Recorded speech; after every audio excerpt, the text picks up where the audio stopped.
জয় শ্রীহরি, শ্রী বিষ্ণু নারায়ণ। সঙ্গে থাকুন, আজকের বিষয় খুব গুরুত্বপূর্ণ বিষয়। পুজোয় বসে উল্টোপাল্টা কথা মনে আসা, খারাপ চিন্তা মনে আসা, তারপর মন চঞ্চল হয়ে থাকা, কিছুতেই পুজোয় মন বসানো যায় না, এরকমটা কেন হয়? আর এরকম হলে কি উপায় আছে যেটা করলে মন শান্ত থাকবে? আমি আপনাদেরকে বলে দেব। তার আগে বলবো, ঠাকুর ঘরে পূজায় বসে যদি এই সংকেতগুলো আপনারা পান, তাহলে আপনাদের জীবন ধন্য হয়ে যাবে। ভগবানের আশীর্বাদ আপনাদের মাথার উপরে সব সময়ের জন্য থাকবে। তাই এই সংকেতগুলো পেলে অবশ্যই সেইভাবে নিজেদেরকে প্রস্তুত করুন। আগামী দিন আপনার জন্য খুব সুখের, শান্তির, আনন্দের হয়ে উঠবে এই সংকেত পেলে। আমি আপনাদেরকে সংকেতগুলো একের পর এক বলে যাচ্ছি। এই সংকেতের মাঝে অবশ্যই বলবো, পূজায় বসে কেন আজে বাজে চিন্তা আসে মনে, খারাপ ভাবনা আসে মনে, অকথা কুকথা মনের মধ্যে কেন আসে বলবো। পুরো ভিডিওটায় সঙ্গে থাকুন, আমি অনুরোধ করছি আপনাদেরকে। আপনারা ভীষণভাবে উপকৃত হবেন। দেখুন, প্রথম যে সংকেতটার কথা বলবো, এরকমটা আপনাদের সঙ্গে হচ্ছে কিনা দেখুন তো। আমি যে সংকেতগুলোর কথা বলবো তার মধ্যে যদি একটা দুটো সংকেতও আপনাদের সঙ্গে মিলে যায়, আপনাদের সঙ্গে এরকম ঘটনা ঘটে যায়, জানবেন আপনি ধন্য। ঈশ্বর আপনাকে কৃপা করছেন, মা লক্ষ্মী স্বয়ং আপনার বাড়িতে বিরাজ করছেন। তাই আপনারা ঠাকুর দেবতাদের অবশ্যই জপ করবেন যদি এরকম সংকেত পান, আর নিষ্ঠার সঙ্গে ভক্তির সঙ্গে নিত্য পূজা অর্চনা করবেন। তো হ্যাঁ, এবার বলছি আপনাদেরকে প্রথম যে সংকেতটার কথা। আপনি পূজায় বসেছেন, কখন যে ঘন্টা পেরিয়ে গেছে বুঝতে পারেননি। আপনার মন প্রাণ ভগবানের শ্রীচরণে আপনি দিয়ে দিয়েছেন নিজেকে সম্পূর্ণভাবে, বুঝতে পারেননি। পূজা করতে করতেই অনেক সময় গড়িয়ে গেছে। এই যে সংকেত আপনি পেলেন, ভগবান আপনার উপরে যে কতটা সন্তুষ্ট, তাই আপনি এরকম সংকেত পেলেন। এরপর যেটা বলবো, আপনার মন হঠাৎই ভীষণ আনন্দিত, ভীষণ আনন্দিত হচ্ছেন আপনি ভেতরে ভেতরে। হঠাৎ মনটা শান্ত হয়ে গেছে, শান্ত অথচ একটা আনন্দ উপলব্ধি করছেন ভেতর থেকে। পূজা করার জন্য মন ছটফট করছে, সমস্ত কাজ ফেলে রেখে মনে হচ্ছে পূজা করি, কিন্তু সেটা তো করা যায় না। সমস্ত কাজ সেরে সংসার বজায় রেখে তারপর পূজা অর্চনা করলে ভগবান সন্তুষ্ট থাকেন। না তো সংসারকে অবহেলা করে, সন্তানদেরকে যত্ন না করে, স্বামীর সেবা না করে, শ্বশুর শাশুড়ির সেবা যত্ন না করে, সংসার ধর্ম ঠিকঠাক পালন না করে, শুধুমাত্র ঠাকুর ঘরে পূজার আসন পেতে পূজায় বসে ধূপ ধুনো দেখিয়ে পূজা করছি, আপনি সফল হতে পারবেন না। সমস্ত কাজ বজায় রেখে যদি পুজো অর্চনা করেন, দেখবেন মন শান্ত থাকবে, পূজা অর্চনায় মন থাকবে, ভগবান সন্তুষ্ট থাকবেন। এরপর আমি যেটা বলবো, হঠাৎ আপনি পূজা করছেন, এমন সময় আপনার বাড়িতে ফোন এলো, অথবা কোনো আত্মীয় অতিথি আপনার গৃহে এলো, ভালো ফোন এলো, ভালো খবর এলো ফোনের মাধ্যমে, অথবা আপনার কেউ শুভাকাঙ্ক্ষী আপনার খবর নিচ্ছে, আপনি ভালো আছেন কিনা জানছে, আপনারা কেমন আছেন জানছে। এই পূজা করার সময় হয়তো এরকম ফোনটা এলো, বা ভালো খবর, ভালো সংবাদ আপনাকে দিল, জানবেন ভীষণ শুভ, ভীষণ মঙ্গল। অথবা ফোনেই আপনাকে পুজো বাড়ির নেমন্তন্ন করছে, বা কোনো অনুষ্ঠান বাড়ির নেমন্তন্ন করছেন, শুভ অনুষ্ঠানে, জানবেন ঠিক আপনি পূজায় বসেছেন তারপরে। এটাও জানবেন খুব শুভ লক্ষণ, খুব ভালো সংকেত আপনার জন্য। আপনার গৃহে টাকা পয়সার অভাব সম্পূর্ণভাবে কেটে যাবে, থাকবে না অভাব। আপনারা যারা ব্যবসা করছেন, যারা চাকরি করছেন, তারা খুব শান্তিতে কাজ করতে পারবেন, অনেক টাকা পয়সার মুখ দেখতে পাবেন এইরকম সংকেত পেলে। বা আপনার বাড়িতে অতিথি এসেছে, আত্মীয় এসেছে, পূজা করছেন, ঠিক সেই সময় হয়তো বলা নেই, হঠাৎই এসে গেছে।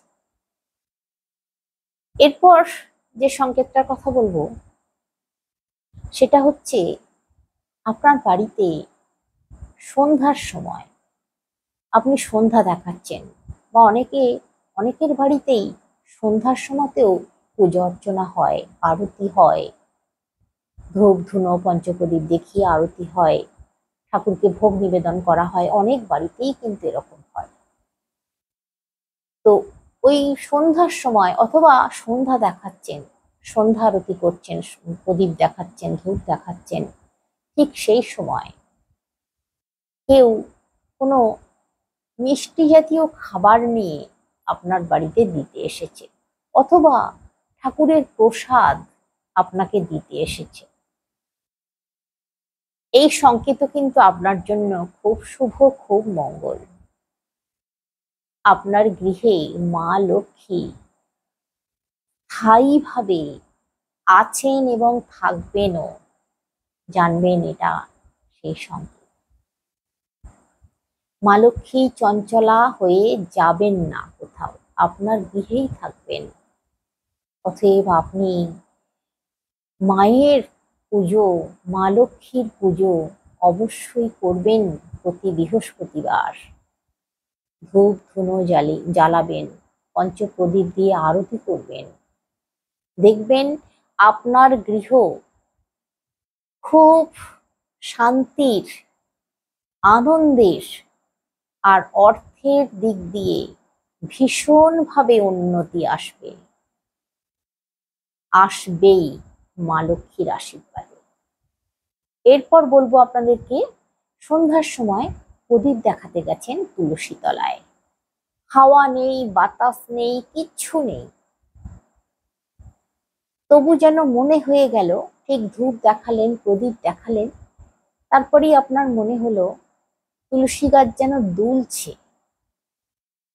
এই রকমটা যদি দেখেন, তুলসী গাছ দুলছে, সাড়া দিচ্ছে আপনাকে, আপনার পুজোয় সন্তুষ্ট মাতা তুলসী রানী। মাতা তুলসী রানীর কৃপা আপনি পাবেনই পাবেন। মাতা তুলসী রানীর কৃপায় আপনার গৃহ ভরপুর হয়ে যাবে, কোনো জিনিসের অভাব থাকবে না, কোনো জিনিসের অভাব থাকবে না। আপনি যেরকম নিত্য মাতা তুলসীর সেবা করছেন, করে যাবেন। নিত্য প্রদীপ ধূপ দেখাবেন, জল দেবেন, দেখবেন আপনার খুব ভালো হবে। এরপর যেটা বলবো, কোনো ফুলের সুগন্ধ পাওয়া। আপনি হয়তো সেরকম কোনো ধূপ জ্বালাননি,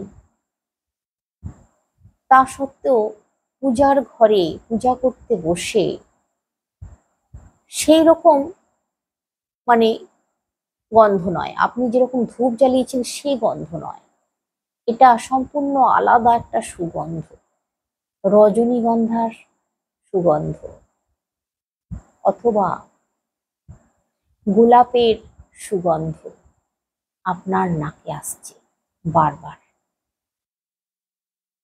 কিন্তু আপনি সেই ধূপ জ্বালাননি, গোলাপের ধূপও জ্বালাননি, রজনীগন্ধার ধূপও জ্বালাননি, চন্দনের ধূপও জ্বালাননি, কিন্তু সেই রকম সুগন্ধ আপনার নাকে আসছে।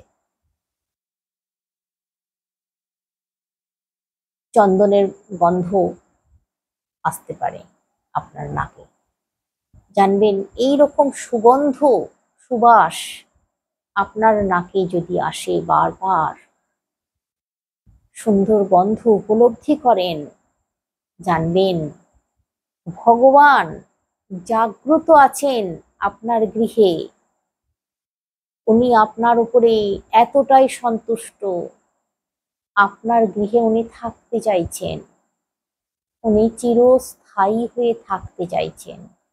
অতএব ভগবানকে ধরে রাখার জন্য, ভগবানকে কাছে পাওয়ার জন্য আপনাকে অবশ্যই পুজো অর্চনা মন দিয়ে করতে হবে, আর কিছু গৃহের সংস্কারও করতে হবে, পরিষ্কার পরিচ্ছন্নতা বজায় রাখতে হবে।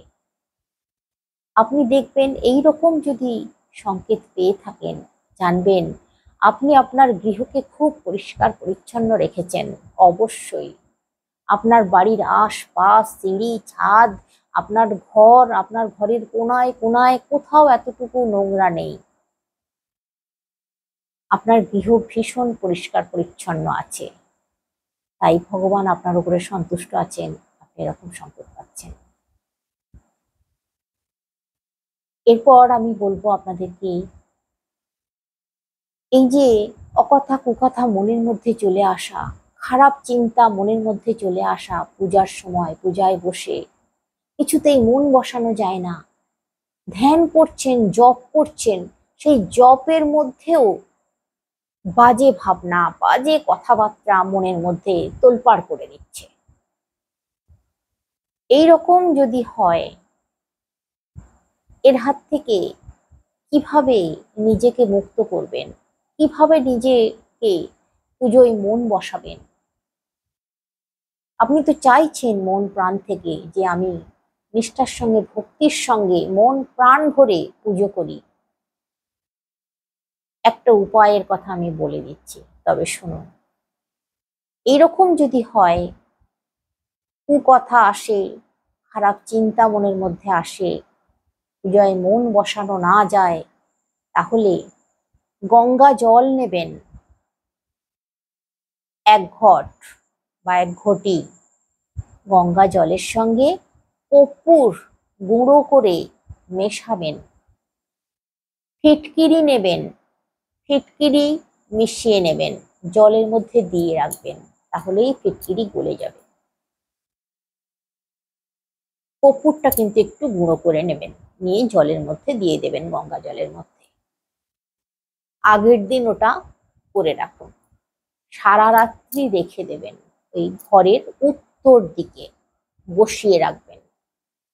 তারপর পরের দিন স্নান করে পুজো অর্চনা করে তারপর ওই জল ঘরের চারিদিকে ছেটাবেন, ঘরের আশেপাশে ছেটাবেন। এটা আপনারা শনিবার মঙ্গলবার করুন, ভালো ফল পাবেন দেখবেন। আর যখনই পূজা করতে বসবেন আপনারা, তখনই পূজার সময় একটু ধুনো জ্বালানোর চেষ্টা করুন। ধুনোতে একটু গুগ্গুল দিয়ে দেবেন, দিয়ে ধুনো জ্বালাবেন। বৃহস্পতিবার দিন বিশেষ করে ধুনো জ্বালাবেনই, একটু বেশি পরিমাণে ধুনো জ্বালাবেন। এই ধুনো জ্বালিয়ে যদি পুজোয় বসেন, পুজো করেন, তাহলে দেখবেন খারাপ চিন্তা আপনার মনের মধ্যে আসবে না। বৃহস্পতিবার, শনিবার, মঙ্গলবার এই দিনগুলোই ধুনো জ্বালান গুগ্গুল দিয়ে, খুব ভালো ফল পাবেন। আর ওই যেটা বললাম গঙ্গা জল, ফিটকিরি, কর্পূর, ওটাও করুন। দেখবেন আপনাদের আস্তে আস্তে খারাপ চিন্তাগুলো আর আসবে না। তবে কিছুদিন করে যেতে হবে। একদিন দুদিন করলে কিন্তু ফল পাওয়া যাবে না, বেশ কিছুদিন করে যেতে হবে। আর ধুনোটা অবশ্যই জ্বালাবেন। এটা করুন, খুব ভালো ফল পাবেন। এরপর যে সংকেতটার কথা বলছিলাম, সেই সংকেতটা হচ্ছে পূজা করতে বসেছেন, প্রদীপ জ্বালিয়েছেন, ধূপ জ্বালিয়েছেন, প্রদীপ খুব সুন্দর হয়ে উজ্জ্বল হয়ে প্রজ্বলিত হচ্ছে। ধূপ জ্বালিয়েছেন, ধূপের ধোঁয়া ঠাকুরের দিকে যাচ্ছে, আপনার দিকে নয়। ধূপের ধোঁয়া ঠাকুরের দিকে যাচ্ছে। এটাও কিন্তু ভীষণ ভালো সংকেত। ঠাকুর আপনার পুজো গ্রহণ করছেন, তাই এরকম সংকেত আপনাকে দিচ্ছেন, আপনি দেখতে পাচ্ছেন। এরপর পূজা করার সময় আপনি মন দিয়ে খুব সুন্দরভাবে পূজা করছেন, ঠাকুরকে ফুল চাপিয়ে দিয়েছেন, ঠাকুরকে সাজিয়ে দিয়েছেন ফুল দিয়ে। একটা ফুল, সব ফুল নয়, একটা ফুল ঠিক আপনার কাছে টুক করে পড়ে গেল। এটা ভগবানের আশীর্বাদী ফুল। এই ফুলটা কি করবেন বলুন তো? এই ফুলটা যেন জলে দিয়ে দেবেন না। এই ফুলটাকে মাথায় ঠেকিয়ে তৎক্ষণাৎ তুলে নেবেন, নিয়ে একটা শালু কাপড়ে বেঁধে আপনাদের আলমারিতে, যেখানে টাকা পয়সা সোনা দানা রাখেন, সেইখানে চিরস্থায়ী রেখে দিন। এটা যেন কখনো নষ্ট করে ফেলবেন না, ওইভাবেই রেখে দেবেন। আপনার গৃহের সুখ স্বাচ্ছন্দ্য কেউ আটকাতে পারবে না। প্রচন্ড রকম আপনার গৃহে সুখ শান্তি আসবে। শরীর খারাপ যদি থাকে কারোর, অসুস্থ থাকে, অসুস্থ ব্যক্তিও সুস্থ হয়ে যাবে ভগবানের এই রকম সংকেত পেলে। মিলিয়ে নেবেন আমার কথা। তারপর বিপদ আপদ আসবে না। কিন্তু আপনাকে এই যে পুজো করলেন, একদিন করলাম একদিন করলাম না, বা পুজো অর্চনা ছেড়ে কোথাও বেড়াতে চলে গেলাম, ঠাকুরকে এমনি ফেলে রেখে চলে গেলাম, কাউকে দায়িত্ব দিয়ে গেলাম না, ঘর বন্ধ করে তালা বন্ধ করে চলে গেলাম, এ কিন্তু খুবই অমঙ্গল। এটা করা যাবে না। তাহলে আপনি এই যে এই সংকেতগুলো পাচ্ছেন, এগুলো অযথা হয়ে যাবে, বৃথা চলে যাবে, আপনার ভালো হবে না। কোনো না কোনো দিক দিয়ে অশান্তি, বিপদ আপদ লেগেই থাকবে, অসুখ বিসুখ লেগেই থাকবে। ভগবানকে ঘরে প্রতিষ্ঠা করলে, সে পিকচারই হোক বা মূর্তিই হোক, যেমনই হোক, ভগবানকে ঘরে প্রতিষ্ঠা করলে তাকে নিত্য সেবা দিতেই হবে। তা না হলে গৃহে অমঙ্গল আসবে। ভগবানকে নিত্য পুজো অর্চনা করতেই হবে। তো আপনারা এই সংকেতগুলো পাচ্ছেন কিনা দেখুন। আর যেটা বললাম, খারাপ চিন্তা মনে এলে কি করবেন ওটা করেও দেখুন, আমাকে কমেন্ট করে জানান অবশ্যই। আজকে আসছি, সকলে অনেক অনেক সুস্থ থাকুন, অনেক অনেক ভালো থাকুন, শ্রীহরি শ্রী বিষ্ণু নারায়ণের কৃপায়। জয় বাবা সত্যনারায়ণের জয়, জয় মা লক্ষ্মীর জয়। একবার হলেও কমেন্টে লিখে যান।